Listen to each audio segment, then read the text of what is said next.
Okay आज हम बात करेंगे square root of a complex number. तो अगर हमें किसी कॉम्प्लेक्स नंबर का स्क्वायर रूट निकालना हो तो देखो, एक तो ये है डायरेक्ट फॉर्मूला जो मैंने आपके सामने लिख दिया है, ठीक है, विच सेज अगर स्क्वायर रूट ऑफ जेड है तो उसका आंसर जो आएगा वो आप क्या आएगा, प्लस माइनस, यानी कि दो आंसर आने वाले हैं। रूट ऑफ मॉड जेड वो आपको निकालना आता है, plus real part of Z वो आप निकाल सकते हैं क्योंकि आपको दे रखा होगा already, divided by two, plus iota, again root के अंदर है mod Z minus real part of Z divided by two. और ये कब है? जब imaginary part of Z is positive, यानी कि अगर वो ग्रेटर देन जीरो है तो। लेकिन अगर मान लीजिए इमेजिनरी पार्ट नेगेटिव है, if imaginary part is less than zero, तो आप क्या करेंगे, यहां पे इस प्लस की जगह माइनस आ जाएगा, बस इतना सा फर्क रहेगा। बाकी का सारा फॉर्मूला जो है वो सेम रहेगा, कोई फर्क नहीं है। तो एक तो ये तरीका है कि भाई आप इसका रट्टा मार दें कि सीधे सीधे अगर आपको मिले तो आप कर सकते हैं। दूसरा तरीका एक सिंपल है लेकिन उसमें थोड़ा सा टाइम लग जाता है। अब डिपेंड कर देगा कि आप लोग कैसे करेंगे। बेसिक वे की बात करें तो वो कैसे करेंगे वो भी हम आपको बता देते हैं भाई। तो मान लेते हैं तो ऐसा दिया है, स्क्वायर रूट ऑफ 9 - 40i आपको दिया हुआ है, ठीक। ऐसा आपको सॉल्व करना, तो यानी कि अंदर जो लिखा हुआ ऑब्वियसली 9 - 40i जो है वो एक कॉम्प्लेक्स नंबर है, उसका स्क्वायर रूट आपको निकालना है। तो हम क्या करेंगे, मैं आपको नॉर्मल मेथड बता रहा हूं कि आप क्या करेंगे, let x plus iota y, यानी कि एक कॉम्प्लेक्स नंबर लिख लेंगे जो कि होगा 9 - 40i के बराबर, ठीक। अब क्या करेंगे, squaring both side. Squaring both side से क्या होगा, X square minus Y square plus 2 iota X Y, ऐसा आ जाएगा आपके पास, और हो जाएगा 9 - 40i। अब आपके पास, क्योंकि लेफ्ट हैंड साइड और राइट हैंड साइड दोनों में एक कॉम्प्लेक्स नंबर है, तो अब आप क्या करेंगे, रियल पार्ट के बराबर इमेजिनरी पार्ट, इमेजिनरी पार्ट के बराबर, तो क्या होगा भाई, तो X square minus Y square is equal to हो जाएगा 9, ये हो गई इक्वेशन नंबर 1। और साथ में हो जाएगा 2xy इज इक्वल टू -40, यानी कि X Y is equal to हो गया -20।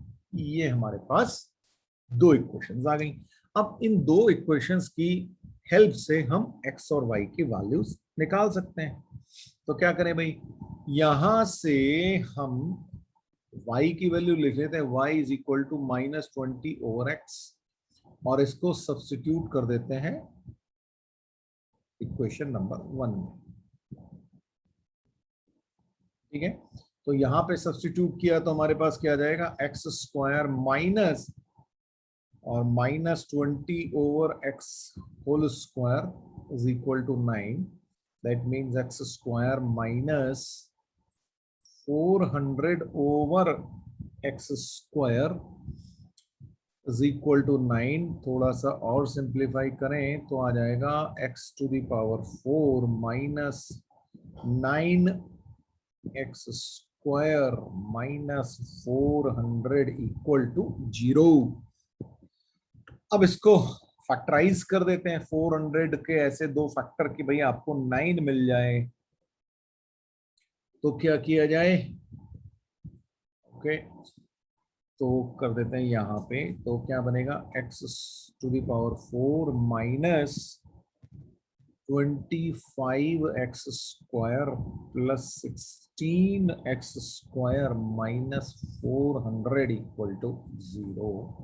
सो x, अब मैं इसका सीधे सीधे लिख देता हूं आपको लोगों के लिए, एक्स स्क्वायर प्लस 16 और एक्स स्क्वायर माइनस 25, ये आपके पास बन गया इक्वल टू 0, यानी कि X square is equal to 25 और X square is equal to -16, ठीक है, X square is equal to -16। अच्छा, ये ऑटोमेटिकली रिजेक्ट हो जाएगा, क्यों? क्योंकि एक्स स्क्वायर नेगेटिव नहीं हो सकता, किसी भी चीज का स्क्वायर जो है नेगेटिव होता नहीं। तो ये हो गया आपके पास -16, क्योंकि x रियल नंबर है ना, ये दोनों मिलके कॉम्प्लेक्स बनते हैं, X Y belong to real होता है, ये ध्यान रखना।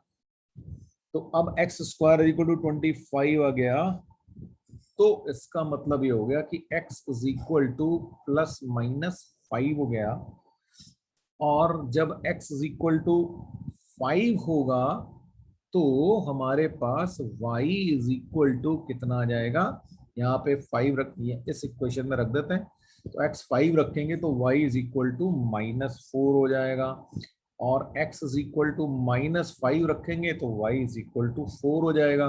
तो हमारा जो अब कॉम्प्लेक्स नंबर आ गया, दो आ गए, देखो वही था हमारे फॉर्मूले में, दो आने चाहिए थे, तो वो आ गया, एक तो 5 -4i, और दूसरा आ गया -5 + 4i। ये आपका आंसर आ गया। अब बताइए यहां तक कोई दिक्कत हुई? अब इसी चीज को हम ये फॉर्मूला लगा के सॉल्व करने की कोशिश करते हैं। Let's see if the formula works और नॉट, राइट। तो चलिए जी, अब हमारे पास जो था वो ये था √9 - 40i, राइट, ये था हमारे पास। तो इस चीज को, क्योंकि हमें इसी का निकालना था, तो हम इसको z लिख लेते हैं। तो z हो गया हमारे पास 9 - 40i, देखो ये √z था तो ये चीज था, ठीक है। तो z हो गया 9 - 40i। तो पहले तो मॉड ऑफ z निकाल लो, तो मॉड ऑफ z क्या आएगा, √9² + -40 का स्क्वायर, राइट। इसको हम सॉल्व करेंगे तो हमारे पास ये जो आ जाएगा ना, ये 41 आ जाएगा, ठीक है। 9² + 40² जब आप सॉल्व करोगे तो 41 आ जाएगा आपके पास, ठीक। और साथ में हमको क्या चाहिए, रियल पार्ट ऑफ जेड। अब real part of Z is 9। ये हमारी इंफॉर्मेशन कलेक्ट हो गई। तो अब आप लिख डालें, अच्छा, real imaginary part of Z is negative, right. Imaginary part of Z is <0, यानी कि यहाँ पे आपको नेगेटिव यूज करना पड़ेगा।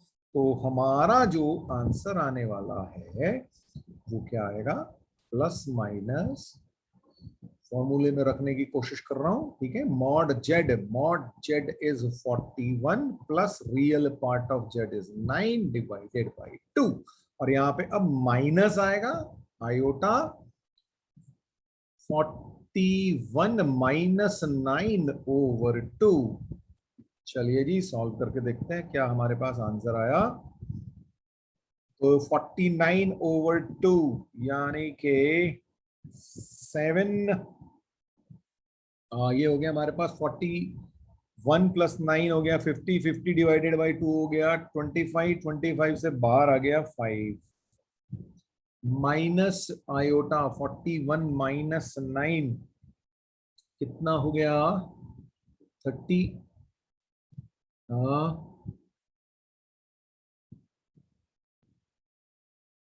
32/2 16, 16 से बाहर आ गया 4, ठीक है, इंटू 4, ये आ गया भाई। तो अब आप देख लो, यही आपका आंसर आया हुआ है, पीछे भी देखो, ये रहा आपका आंसर, ठीक है, ये आपका आंसर है, और यहीं से आपका सेम आंसर आ गया। तो अब आपको चॉइस करना है कि you want to go for the normal way, कि जहां पे आप इसको प्रॉपरली सॉल्व करेंगे, या फिर आप फॉर्मूला याद कर लेंगे, ठीक है। फॉर्मूला कैसे आया उसकी ज्यादा डिटेल में जाने की जरूरत नहीं है, बस याद कर लो, ठीक है। किया जा सकता है ऑफ कोर्स, आप उसको जैसे हमने ये वाला नॉर्मल वे में सॉल्व किया बिल्कुल वैसे ही आपका फॉर्मूला लगा के भी सॉल्व हो जाएगा, कोई दिक्कत नहीं है, पर आप अल्टीमेटली आपको याद ही करना है। तो अब आपकी चॉइस, आप कैसे करना चाहेंगे, आंसर दोनों से सेम ही आएगा। अब आप लोगों के लिए एक सवाल जो अब आप करेंगे, मैं नहीं करूंगा। फाइंड द स्क्वायर रूट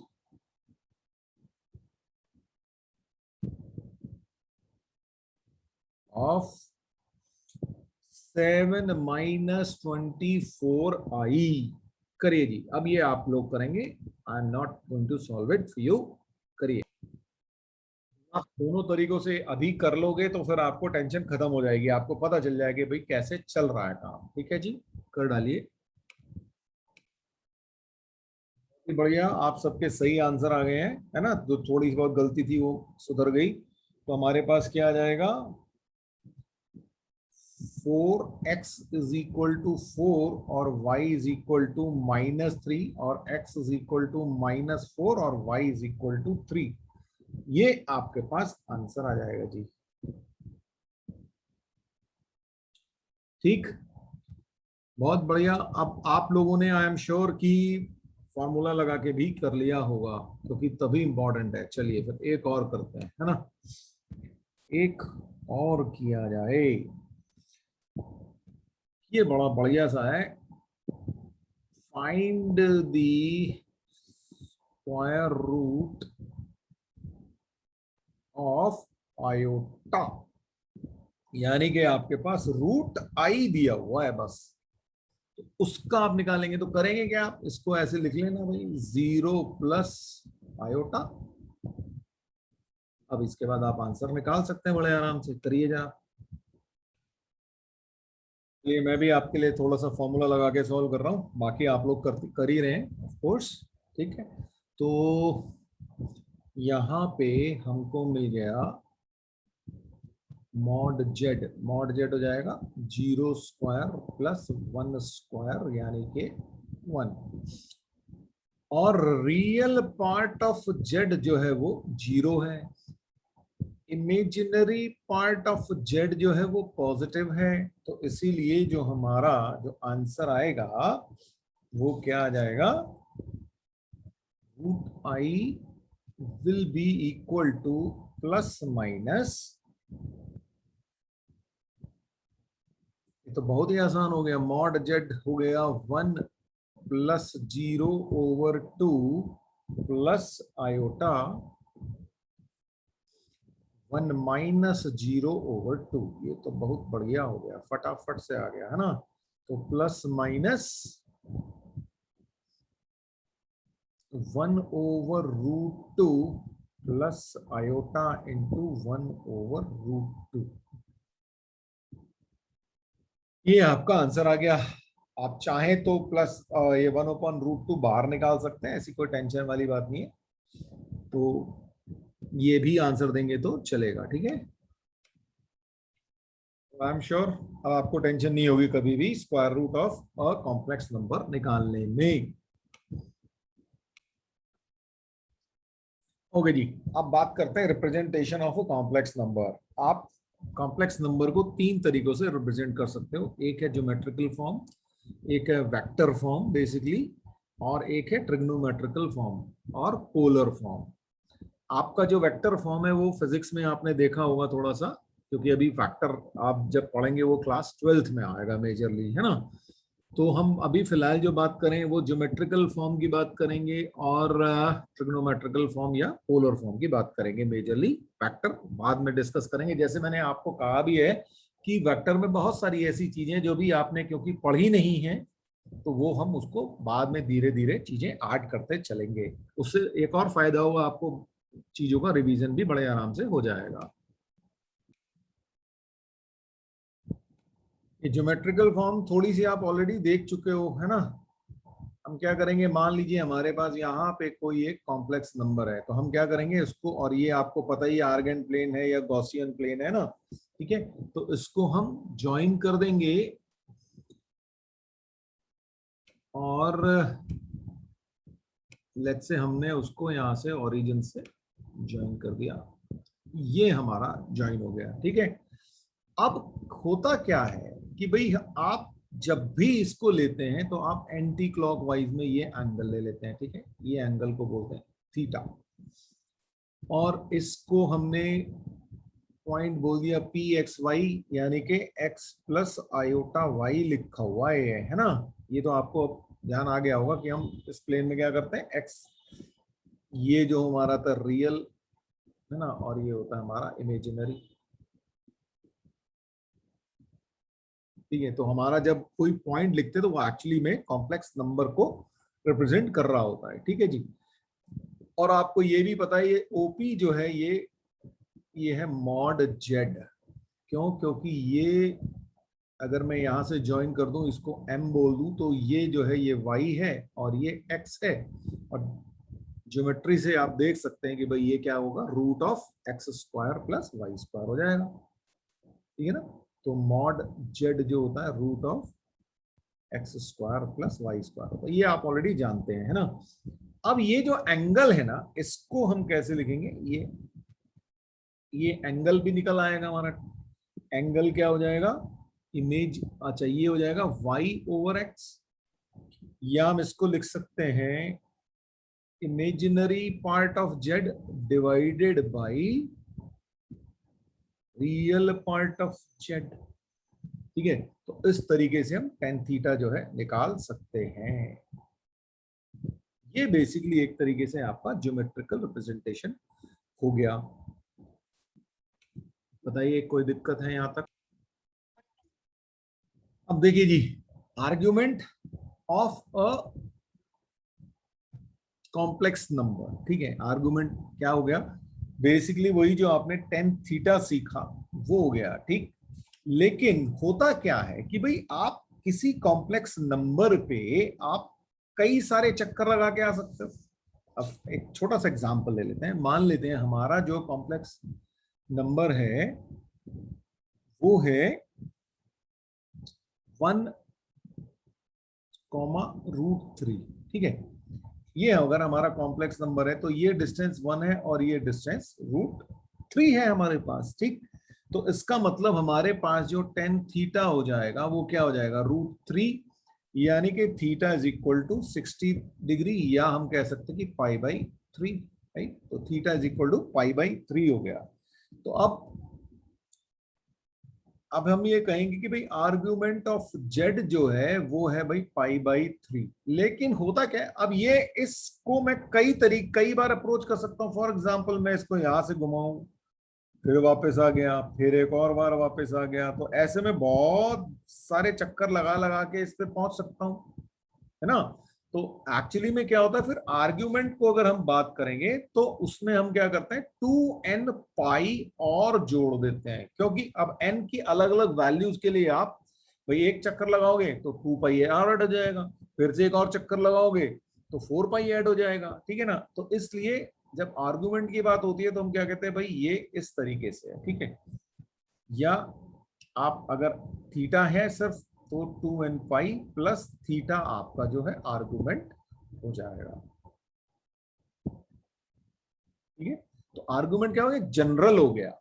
एक तरीके से आप जनरली कितने n की वैल्यू बदलते रहो, आपके पास जो है वो बदलता चला जाएगा, आपका एंगल बदलता चला जाएगा। और n क्या है, n is an integer, right.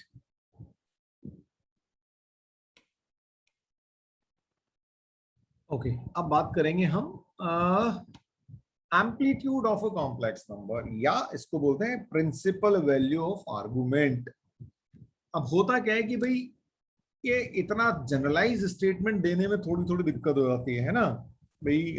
लेकिन अगर हम उसको एक दायरे में फिक्स कर दें तो हम उसको बोलेंगे कि भाई अच्छा ये प्रिंसिपल वैल्यू ऑफ आर्गुमेंट है। अब वो दायरा क्या हुआ कि हम इस चीज को -π से लेके +π के बीच में अगर रखें आंसर को, ठीक है।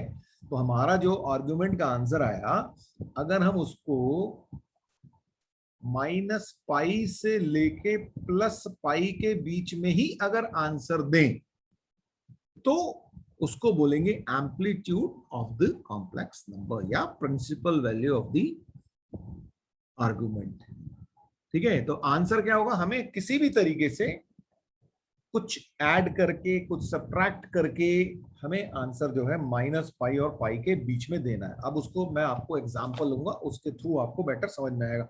अभी आपको ये समझना है, ओके, यहाँ पे क्लोज ब्रैकेट होगा भाई ये, ठीक है।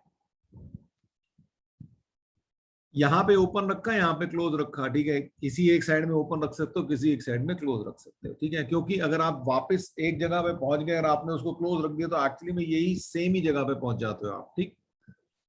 चलिए अभी मैं एग्जांपल लूंगा, उसके बाद आपको समझ में आएगा कि क्या हो रहा है, ठीक। अब देखिए, मैं ये बोल रहा हूँ कि भाई मान लीजिए हमारा कॉम्प्लेक्स नंबर कैसा है, ये ऑलरेडी फर्स्ट क्वाड्रेंट में है, ठीक।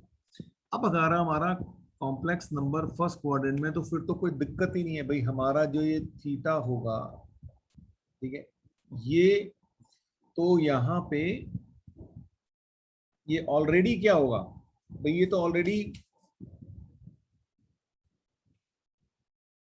0 और 90 के बीच में ही आएगा, है ना।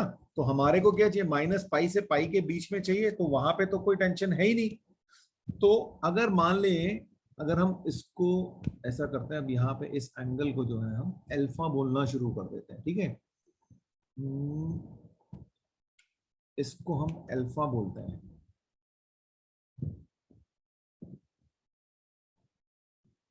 तो ये एंगल मान लीजिए आपने जो टेन थीटा को सॉल्व किया तो आपके पास अल्फा आ गया, ठीक। अब क्या होगा, तो यहां पे तो theta is equal to alpha ही आ जाएगा, कोई टेंशन है नहीं। तो थीटा क्या है, आर्ग्यूमेंट, ठीक है, हम आर्ग्यूमेंट की बात कर रहे हैं। हमने पहले क्या निकालेंगे, हम सिर्फ अल्फा निकालेंगे, और फिर उसके बाद क्योंकि फर्स्ट क्वाड्रेंट में है तो वहां पे थीटा और अल्फा में कोई फर्क नहीं पड़ेगा, क्योंकि हमारा आंसर ऑलरेडी 0 और पाई के बीच में आ रहा है, ठीक है। तो हम उसको बोल देंगे भाई, तो हमारा आंसर जो है, ये argument is equal to the angle that we get. अब देखें, फॉर एग्जांपल अगर मान लीजिए मेरे पास, फिर से मैं वही एग्जांपल ले लेता हूं, मान लेते हैं 1 प्लस आयोटा रूट 3, अगर मैंने मान लीजिए मेरा कॉम्प्लेक्स नंबर है, तो मैं क्या करूंगा, तो यहाँ पे तो बड़ा सिंपल है भाई, ये 1 है, ये रूट 3 है, तो यहाँ पे क्या हो जाएगा, यहाँ पे जो 10 अल्फा आ जाएगा, वो क्या आ जाएगा, 10 alpha is equal to root 3 by 1। अच्छा, अब इसमें जब आपको इस तरीके से दिया हो ना, तो अब आप क्या करें, आप बिना किसी साइन को सोचे आप सीधा सीधा इस तरीके से करो। चलो मैं ऐसे कर देता हूं, मॉड ऑफ दिस लिख देंगे, या हम इसको लिखेंगे 10 अल्फा। जब अल्फा लिख रहे होंगे तो हम उसको क्या करेंगे, mod of imaginary part of Z, ठीक है, mod of imaginary part of Z over real part of Z, ऐसे लिख लेंगे, ठीक है। तो अब मॉड लगाना है, तो हमारे को एक्स और वाई पॉजिटिव है नेगेटिव है टेंशन नहीं है, हम उसको जब आर्ग्यूमेंट लिखेंगे तब उस वक्त हम उसको यूज करेंगे, क्योंकि उससे हमें ये पता चलेगा भाई एक्स पॉजिटिव है, वाई भी पॉजिटिव है, तो इसका मतलब वो फर्स्ट क्वाड्रेंट में है ना। अब मान लीजिए यहाँ पे होगा, सेकंड क्वाड्रेंट में होगा, तो सेकंड क्वाड्रेंट में क्या होगा, एक्स नेगेटिव होगा, वाई पॉजिटिव होगा, तब हम उसको यूज करेंगे, क्योंकि तब हमारा एंगल थोड़ा सा डिफरेंट होगा, ठीक। तो अब यहाँ पे क्या होगा, ये आंसर आ गया 10 alpha is equal to root 3, यानी कि अल्फा इज इक्वल टू 60 या पाई बाई 3 आ गया हमारे पास, ठीक है, 60 या पाई बाई 3 हो गया। तो अब हमारा जो थीटा होगा वो थीटा और इज इक्वल टू अल्फा होगा, यानी कि theta is equal to pi by 3 आ जाएगा। तो हमारा जो आर्ग्यूमेंट है, आर्ग्यूमेंट ऑफ जेड, थोड़ी सी स्पेस बना देता हूं, तो हम क्या कहेंगे कि भाई हमारा जो आर्ग्यूमेंट ऑफ जेड है वो थीटा, और उसका आंसर आ गया पाई बाई 3। ठीक, ये बहुत सिंपल सा है, इसमें अभी कोई दिक्कत है तो पूछ लो आप मुझसे। अब देखिए हमारा क्वाड्रेंट, जो कॉम्प्लेक्स नंबर है, मान लीजिए सेकंड क्वाड्रेंट में है, ठीक। तो हमारा जो एंगल होगा क्या होगा, वो यहां से निकलता है, ठीक। तो हम पहले क्या करेंगे, यहां से ये एंगल निकाल लेते हैं, तो इसको हम अल्फा ही बोल रहे हैं, तो क्या हो जाएगा, ये अल्फा हम निकाल सकते हैं यहां से। तो अब जब हमें एंगल, हमें आर्गुमेंट देना, आर्गुमेंट क्या है, पॉजिटिव एक्स एक्सेस से देना है, तो हमारा जो आंसर आएगा यहाँ पे, जो आंसर आएगा वो argument theta will be pi minus alpha, ठीक है। और अल्फा हम सीधा सीधा मैंने आपको बताई दिया, 10 alpha is equal to imaginary part of Z without even thinking of any science, हम सीधा सीधा आंसर निकाल लेंगे, ठीक है। तो रियल पार्ट ऑफ जेड। अब एक एग्जांपल देखें, तो मान लेते हैं मैं ले लेता हूं -2 + 2 आयोटा √3। मान लीजिए मैंने ये ले लिया, मेरा ये कॉम्प्लेक्स नंबर है। अब आपको दिख रहा है इसका रियल पार्ट जो है वो -2 है, तो ये सेकंड क्वाड्रेंट में लाई करेगा। ठीक है, अब सेकंड क्वाड्रेंट में लाई करेगा तो कुछ इसी तरीके की सिचुएशन आपके पास होगी। तो ये हो जाएगा -2, 2√3। तो अब आपका जो 10 अल्फा होगा वो क्या होगा, mod of imaginary part of Z. Imaginary part of Z का मतलब क्या हो गया, 2√3/-2। ये यहां से कैंसिल हुआ, मॉड क्या करेगा, उसको पॉजिटिव कर देगा, तो 10 अल्फा = फिर से आपको √3 मिल गया, यानी कि आपका आंसर आ गया π/3। लेकिन हमको तो ये एंगल चाहिए था ना, ये थीटा क्या होगा, π-α आप कर देंगे। तो इसीलिए आपके पास आर्ग्यूमेंट ऑफ z अगर आपसे पूछा गया है तो वो बनेगा π-π/3 यानी कि 2π/3। ये आपका आंसर होगा। अब देखिए, मान लेते हैं कि हमारा जो कॉम्प्लेक्स नंबर है वो अब थर्ड क्वाड्रेंट में आ गया। ठीक है, तो अब थर्ड क्वाड्रेंट में आ गया तो इसका मतलब क्या हो जाएगा, हम अभी भी यही एंगल निकाल रहे होंगे अल्फा। ठीक है, ये एंगल हम निकाल लेंगे, और अगर ये एक्स वाई है तो ये एक्स है, ये वाई है, तो आप अल्फा निकाल लेंगे। पर अब हम क्या करेंगे, अच्छा अब देखो एक चीज और देखो, हमारे को एंगल वैसे ये वाला चाहिए था, ये वाला, ठीक है ना, यहां से लेके यहां तक चाहिए था। तो ये क्या हो जाता, इसमें गड़बड़ ये हो जाती कि भाई ये तो फिर पाई से ज्यादा हो जाता है ना। तो हम क्या करेंगे भाई, हमने इसीलिए बोल रखा है हमारा जो प्रिंसिपल आंसर जो आना चाहिए वो क्या आना चाहिए, -π से π के बीच में आना चाहिए। तो हम क्या करेंगे, ये ले लेंगे इधर से। ठीक है, तो अब हमारा इस केस में जो आंसर आएगा वो क्या आएगा, -π-α, या आप ऐसा कर सकते हो अल्फा -π कर दोगे। अब देखो यहां पे जब सेकंड में था तो π-α था, थर्ड में आ गया तो α-π हो गया। अब आपका आंसर जो है ये आ जाएगा। ठीक है, नोट करें इसको आप।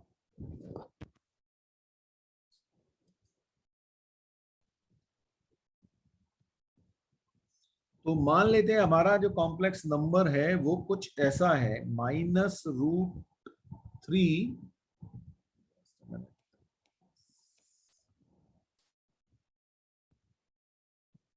-i।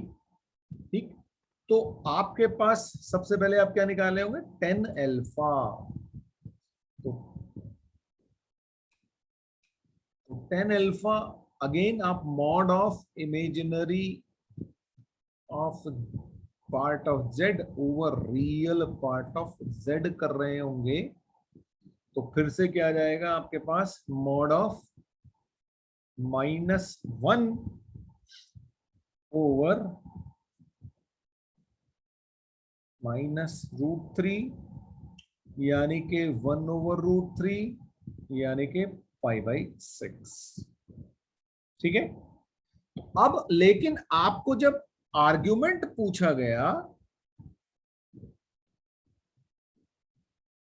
आर्ग्यूमेंट ऑफ जेड, तो वो आप आंसर क्या देंगे, माइनस ऑफ π-α। तो π-π/6, तो ये क्या आ जाएगा, -5π/6। तो इस तरीके से आप आंसर देंगे।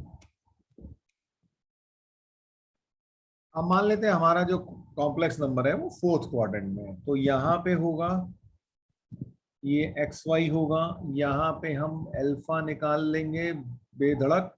अल्फा निकालने का तरीका हमारा सिंपल है ना। और अब यहाँ पे क्या दिक्कत है, यहाँ पे तो कोई टेंशन ही नहीं है, यहाँ पे जो आपका आंसर होगा थीटा =−α, आपका सीधा सीधा आंसर हो जाएगा। ठीक है, तो एक एग्जांपल ले लें फिर से। तो अगर मान लीजिए मेरे पास है 2√3 -2 आयोटा, अगर ये मेरा कॉम्प्लेक्स नंबर है, तो इसका मतलब मुझे अगर 10 अल्फा निकालना है तो वो तो मेरे पास mod of imaginary part over ये बन गया। ठीक है जी, ये हमने निकाल लिया, तो ये आ गया 1/√3 यानी कि अगेन π/6। लेकिन जब हम आर्ग्यूमेंट ऑफ जेड देंगे तो मैंने आपको बताया, तो वो आप क्या कहेंगे, माइनस ऑफ जो हमारा आंसर आया वो आंसर आप दे देंगे। तो इस तरीके से आपको हैंडल करना है जब भी आपसे आर्गुमेंट की बात पूछना शुरू कर दे। तो फिर से एक बार रिकॉल कर लें। सबसे पहले अगर हमारे पास फर्स्ट क्वाड्रेंट में है तो कोई दिक्कत नहीं है, theta is equal to alpha दे रहे हैं आप। सेकंड क्वाड्रेंट में है तो आप क्या कर रहे हैं, theta is equal to pi minus alpha दे रहे हैं।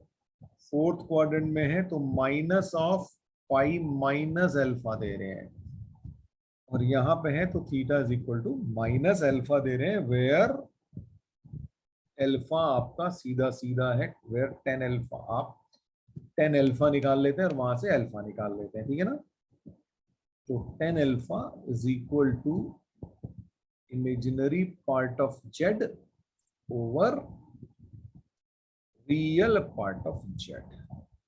अगर आपको ये याद है तो फिर आपको बिल्कुल भी चिंता नहीं करनी है। ठीक है भाई, और ये बहुत बड़ी बात तो है नहीं करने के लिए।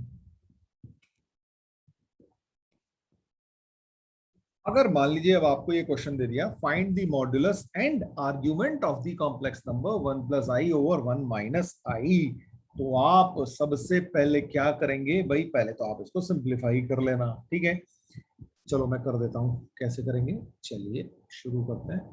तो इसको हमने कह दिया भाई ये z है, ठीक है, ये हो गया 1 + i ओवर 1 - i। तो हम इसको सिंप्लीफाई करेंगे तो क्या है, करेंगे 1 + i ओवर 1 + i से मल्टीप्लाई करेंगे तो ऊपर आ जाएगा 1 + i² which will be your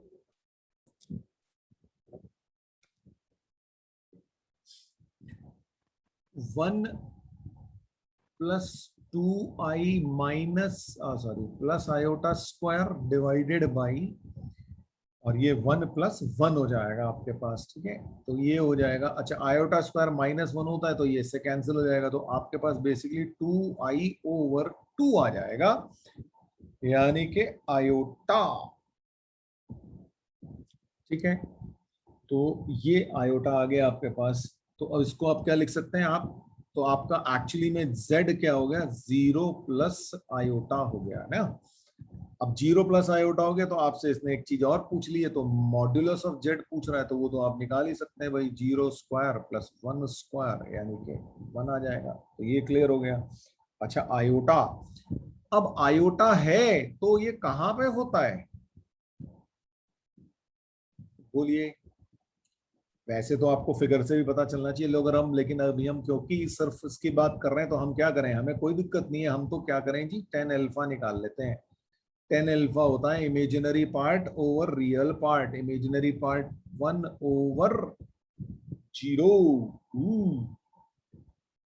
ठीक है, यानी कि ये कहां पे होता है भाई, 10 अल्फा इज इक्वल टू π/2 पे हो जाता है ये। और क्योंकि इमेजिनरी पार्ट और ये दोनों पॉजिटिव हैं, यानी कि ये फर्स्ट क्वाड्रेंट में ही है। एक्चुअली में तो आयोटा अगर आप देखो तो ये हमारा ये आयोटा है, यहाँ पे कहीं आयोटा होगा, है ना, इसी, ये तो है ही इमेजिनरी पार्ट, इमेजिनरी, तो यहाँ पे क्या होगा, यहाँ पे कहीं आयोटा होगा। तो इसीलिए एंगल भी देखो π/2 है। तो अब आपको वैसे भी याद रखना चाहिए हमेशा कि कभी आयोटा अगर आपको दिख रहा है तो आपको पता है तुरंत कि इसका जो आर्गुमेंट है वो π/2 आने वाला है। क्यों, आयोटा लाई इस जगह पे करता है।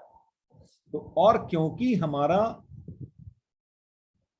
फर्स्ट क्वाड्रेंट में लाई करता है तो आर्गुमेंट ऑफ जेड हम क्या आंसर देंगे, वो सेम ही रहेगा, theta is equal to alpha होता था फर्स्ट क्वाड्रेंट में। तो ये हमारा आंसर, तो argument of Z would be π/2। चलिए जी, अब आपके पास को आपके लिए दिया करने के लिए find modulus and argument of 1/1 plus i करके बताएं। तो हमें सबसे पहले तो इसको थोड़ा सा सिंप्लीफाई करना पड़ेगा। तो सिंप्लीफाई कर देते हैं भाई, 1-i/1 तो ऊपर आ गया 1 - i और नीचे आ जाएगा 2। ठीक है ना भाई, 1 + 1 जो है 2 हो जाएगा। तो ये basically half minus half i आ गया। तो मॉड जेड क्या होगा, ये हाफ का स्क्वायर प्लस माइनस हाफ का स्क्वायर, यानी कि ये हो गया 1/4 प्लस 1/4 और ये हो गया 2/4, यानी कि 1/√2। ये आपका आंसर, ये हो गया मॉड जेड। अब बात करें हमारा टेन अल्फा। टेन अल्फा होता है मॉड ऑफ इमेजिनरी पार्ट, यानी कि -1/2 यानी कि 1। हाँ, ये 1 हो गया और 1 का मतलब टेन अल्फा अगर 1 है तो अल्फा इज इक्वल टू कितना हो गया, 5/4। ये हमारे पास अल्फा आ गया। ठीक, लेकिन अब हमें ये देखना है भैया कौन से क्वाड्रेंट में है। ये नेगेटिव है और ये पॉजिटिव है, यानी कि आप कहाँ बैठे हैं, यहां बैठे हैं आप। और यहां पे जो थीटा होता है वो होता है -अल्फा, यानी कि आपका जो आर्ग्यूमेंट ऑफ z आया वो -π/4 आ गया भाई।